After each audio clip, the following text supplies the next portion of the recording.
Hi friends, പുതിയൊരു വീഡിയോയിലേക്ക് സ്വാഗതം. നമുക്കറിയാം, ഈ അടുത്ത സമയത്താണ് വി.ഐ, ജിയോ, എയർടെൽ ഈ 3 കമ്പനികളും അവരുടെ നിരക്കുകൾ കൂട്ടിയത്. വെറും കൂട്ടലല്ല, കുത്തനെ കൂട്ടിയെന്ന് വേണമെങ്കിൽ പറയാം. ഈ വാർത്തകൾ സോഷ്യൽ മീഡിയയിലും ന്യൂസുകളിലുമെല്ലാം ഏറ്റവും കൂടുതൽ നിറഞ്ഞു നിൽക്കുന്ന ഒരു വാർത്ത തന്നെയാണ്. ഇവർ ഇങ്ങനെയുള്ള ഒരു താരിഫ് വർധന കൂട്ടാൻ കാരണം 4Gയിൽ നിന്നും 5Gയിലേക്ക് അപ്ഡേറ്റ് വന്നപ്പോൾ അവർക്കുണ്ടായ ചിലവും, ഇനിയിപ്പോൾ ഈ ഒരു പ്ലാനിൽ തന്നെ കുറേ നാൾ 5G ഓടിക്കാം. ഇനിയിപ്പോൾ 5G കുറേ നാൾ കഴിയുമ്പോഴത്തേക്ക് 5G സ്റ്റോപ്പ് ചെയ്യും. അപ്പോഴേ അല്പം കൂടെ ഒന്ന് കൂട്ടി ചാർജ് കൂട്ടാം എന്ന രീതിയിലൊക്കെയാണ് ഇവർ ചാർജുകൾ വർദ്ധിപ്പിച്ചത്. പക്ഷേ ഇങ്ങനെ ചാർജ് കൂട്ടിയത് ഇപ്പോൾ ഇവർക്ക് തന്നെ ഒരു പാരയായി വന്നിരിക്കുകയാണ്. നിലവിലെ കണക്കുകൾ പ്രകാരം BSNLിലേക്ക് ഏകദേശം ഒരു ഉദാഹരണം പറഞ്ഞാൽ, ഈ ഒരു ജൂലൈ മാസം BSNLിലേക്ക് 5000 പേർ വന്നെങ്കിൽ BSNLിൽ നിന്ന് പോയത് വെറും 500 പേർ മാത്രം. ഇങ്ങനെയാണ് ഈ ഒരു നിലവിൽ സ്ഥിതി പോയിക്കൊണ്ടിരിക്കുന്നത്. ഇങ്ങനെയാണെങ്കിൽ BSNL വൻ കുതിപ്പുമായി മുന്നോട്ട് പോകും.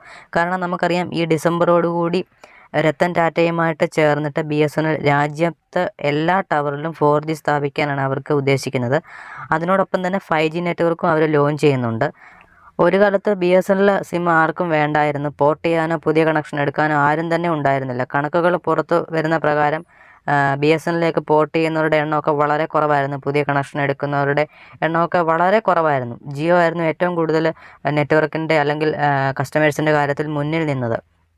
ഇപ്പോൾ ഈ ഒരു ചാർജ് വർധനയോടുകൂടി BSNL ഒന്നാമനായി വന്നിരിക്കുന്നു എന്ന് വേണം പറയാൻ. കാരണം ഇപ്പോൾ ഒരു 1.5 ലക്ഷം 2 ലക്ഷത്തിനടുത്ത ആളുകൾ BSNLിലേക്ക് പോർട്ട് ചെയ്ത് കഴിഞ്ഞു. നിലവിൽ പോർട്ട് ചെയ്തുകൊണ്ടേയിരിക്കുന്നു.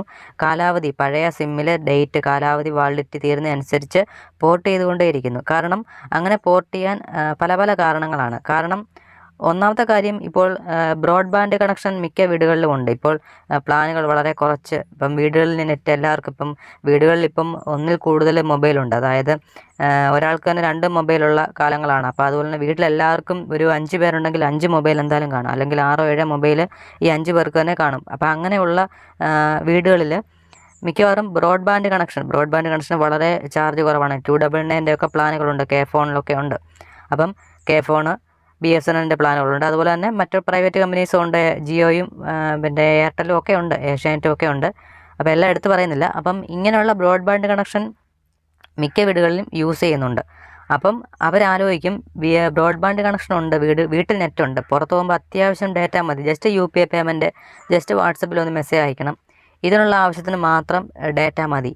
അതുകൊണ്ട് തന്നെ എന്തുകൊണ്ട് ഞാൻ BSNLിലേക്ക് മാറിക്കൂടാ? വെറുതെ എന്തിന് 250 രൂപ ഒരു മാസം എക്സ്ട്രാ കൊടുക്കണം? അല്ലെങ്കിൽ 3 മാസത്തെ പ്ലാൻ എടുക്കുവാണെങ്കിൽ വെറുതെ എന്തിനാണ് ഇത്രയും 500 രൂപയ്ക്ക് അടുത്ത് എക്സ്ട്രാ കൊടുക്കുന്നത്? അല്ലെങ്കിൽ ഒരു വർഷത്തെ എടുക്കുവാണെങ്കിൽ വെറുതെ ഒരു 1000 രൂപീസിനടുത്ത് എക്സ്ട്രാ പോകും. BSNLൊക്കെ വാലിഡിറ്റിക്ക് വേണ്ടി എടുക്കുവാണെങ്കിൽ ജസ്റ്റ് വളരെ പ്ലാൻ കുറവാണ്. ഞാൻ പ്ലാനിനെ പറ്റി ഡീറ്റെയിൽ ആയിട്ട് പറയുന്നില്ല, ഒരു എക്സാമ്പിൾ എമൗണ്ട് പറഞ്ഞതാണ്. അപ്പോൾ ഇത്രയും ചാർജ് കൂട്ടി എന്തിനാണ് ഞാൻ കൊടുക്കുന്നത്? ആ പൈസ വേറെ എന്തിനേലും ഇൻവെസ്റ്റ് ചെയ്ത് കൂടെ? അപ്പോൾ അങ്ങനെയാണ് ഇപ്പോൾ ആളുകൾ കൂടുതലും ചിന്തിച്ച് തുടങ്ങിയിരിക്കുന്നത്. അതുകൊണ്ട് എന്തായാലും BSNL ഒരു ലോട്ടറി അടിച്ചെന്ന് വേണമെങ്കിൽ പറയാം. നിലവിൽ ഒരുപാട് കസ്റ്റമേഴ്സ് BSNLിലേക്ക് വരുന്നുണ്ട്. ഇങ്ങനെ ഒരുപാട് ആളുകൾ BSNLിലേക്ക് വരുന്നത് അവരെ കണക്ക് കൂട്ടി അതനുസരിച്ച് എത്രയും വേഗം തന്നെ 4G വ്യാപിപ്പിക്കണം എന്നാണ് എനിക്ക് പറയാനുള്ളത്. കാരണം BSNLിലേക്ക് അങ്ങനെ 4G വ്യാപിപ്പിച്ചാൽ കൂടുതൽ ആൾക്കാർ 4G നെറ്റ്വർക്ക് BSNL തിരഞ്ഞെടുക്കാനുള്ള സാധ്യത വളരെയധികം കൂടുതലാണ്. പിന്നെ ഒരു കാര്യം എടുത്തു പറയേണ്ടതാണ്, ഈ 4G നെറ്റ്വർക്കിൽ നിലവിലുള്ള ചാർജ് ആയിരിക്കില്ല BSNL, അല്പം കൂടി കൂടാം. എന്ന് വെച്ച് ജിയോ, വോഡാഫോൺ ഐഡിയ, അതുപോലെ എയർടെൽ അത്രയും ചാർജ് ഉണ്ടാവില്ല എന്നാണ് നമുക്ക് പ്രതീക്ഷിക്കുന്നത്. കാരണം 3G നെറ്റ്വർക്ക് യൂസ് ചെയ്യുന്ന സമയത്ത് BSNL, അതുപോലെ ഐഡിയ, വോഡാഫോൺ സെപ്പറേറ്റ് ആയിരുന്നല്ലോ. വോഡാഫോൺ ഐഡിയ ഒക്കെ ഒന്നാമതിന് മുമ്പായിട്ട് സെപ്പറേറ്റ് ആയിരുന്നു. അപ്പോൾ 3G നെറ്റ്വർക്ക് BSNL ഉള്ള സമയത്ത് BSNL അല്പം ചാർജ് കുറവായിരുന്നു. എന്തായാലും 4G നെറ്റ്വർക്ക് വന്നാലും BSNL അല്പം ചാർജ് കുറവാണെന്ന് തന്നെ നമുക്ക് പ്രതീക്ഷിക്കാം. എന്തായാലും നിലവിൽ നമുക്ക് അല്ലെങ്കിൽ സിം വാലിഡിറ്റിക്ക് വേണ്ടി മാത്രം റീചാർജ് ചെയ്യുന്ന പ്ലാനുകളായാലും BSNLിന് കൂടുതലുമാണ്, നിരക്കുകളും കുറവ്. ഇവിടെ യുദ്ധം നടക്കുന്നത് BSNLും ജിയോയും BSNLും എയർടെലും തമ്മിലാണ്. അതായത് ജിയോ യൂസ് ചെയ്യുന്ന ആളുകൾ ഏറ്റവും കൂടുതൽ BSNLിലേക്ക് വന്നു.